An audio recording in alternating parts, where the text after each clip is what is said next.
Halo teman-teman, apa kabar teman-teman? Semoga teman-teman sehat ya hari ini ya. Teman-teman, sekarang tanggal 6 ya, kita akan nonton nih teman-teman ya, sebentar lagi hari ini. Jadi hari ini atau malam ini berlangsung pertandingan Timnas U23 kualifikasi Piala Asia ya, akan ketemu dengan Makau teman-teman. Akan ketemu dengan Makau ya. Kita sebelumnya ketemu dengan Laos. Sulit sekali untuk menang ya, waktu ketemu dengan Laos kita main setengah lapangan tapi nggak bisa membuat gol. Ini mengecewakan sekali ya, penonton pada kecewa, main setengah lapangan tapi 90 menit nggak bisa membuat gol. Jadi melawan Laos biasanya menang, kali ini Indonesia kesulitan menang. Ya, jadi ada pesimisme analisanya, bahkan nanti di pertandingan terakhir akan temu Korea Selatan ya.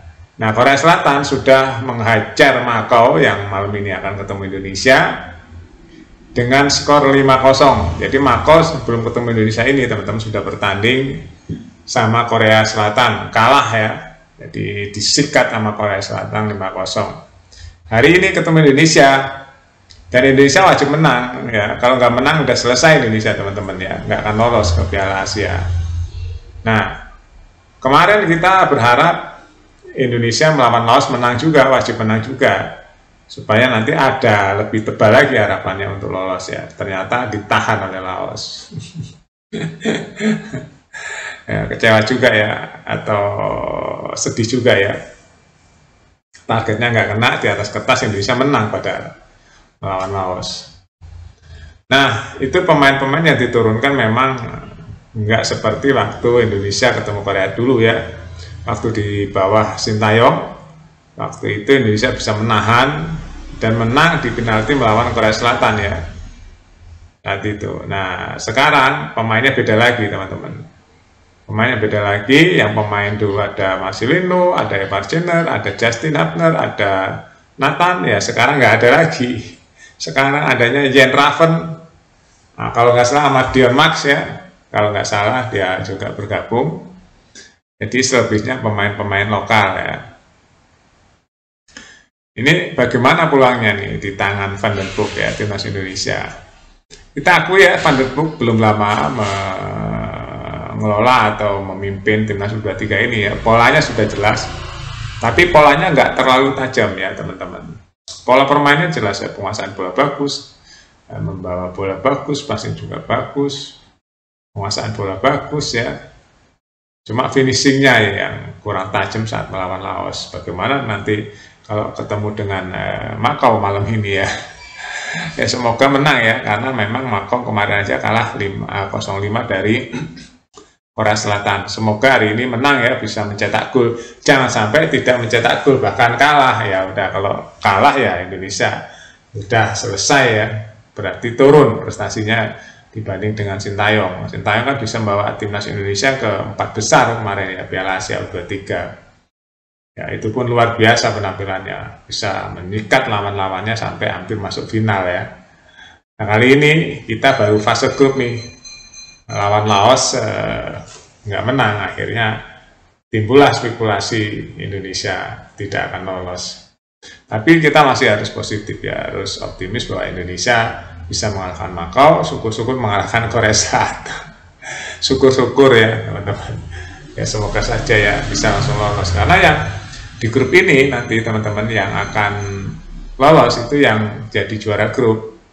Dan nanti ada spek lagi, yaitu 4 runner-up terbaik. Nah, Indonesia mau masuk di mana kira-kira? Ya nggak teman-teman.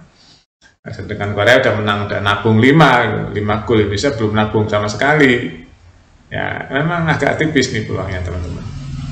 Tapi tetap semangat ya, sampai titik darah penghabisan kan. Kita tunggu ya teman-teman. Jadi banyak sekali analisa-analisa yang mengatakan bahwa masih ada harapan, tapi lumayan menipis karena kemarin tidak menang atas Laos. Bahkan Erick Thohir juga kecewa ya. Erick Thohir kecewa bahwa dia mengatakan perlunya kebangkitan dan hasil yang kuat dalam 2 laga sisa, termasuk melawan Makau. Ya, Erick Thohir kecewa juga teman-teman. Van der Broek juga kecewa juga Van der Broek. Aduh. Ya, jadi Marco juga ingin bangkit teman-teman malam ini ya. Dia kan habis kalah. Dia pasti ingin bangkit kan. Ini dijelaskan di sini teman-teman, banyak hal-hal yang harus diperhatikan ya. Tingkatkan produksivitas finishingnya, itu harus ditingkatkan ya. Yang kedua, tekanan tinggi ya, agresivitas sejak awal. Dari awal tuh kalau bisa menekan Indonesia ya, supaya ya menang lah, nabung ya, lebih dari 5 gol kalau bisa ya, nggak nyaingin Korea Selatan. Jadi buatlah pola serangan yang berbeda supaya tidak terbaca oleh lawan. Kalau kemarin itu waktu lawan Laos kan serangannya terbaca, cara mainnya terbaca, nggak seperti zaman Sintayong. Sintayong sudah dibaca teman-teman. Ya, kemarin waktu lawan Laos, Indonesia serangannya monoton begitu-begitu saja, akhirnya mudah sekali ditahan oleh pertahanan Laos. Perlunya variasi serangan itu penting teman-teman ya, supaya pemain lawan nggak mudah membaca mau ngapain kita gitu. Dan juga pertahanan ya, pertahanan itu harus disempurnakan lagi ya, biar kita minimal clean sheet gitu. Nah yang paling penting dari semua itu adalah mental ya. Mental dan fokus. Mental dan fokus tuh jangan sampai sedikit pun berkurang ya.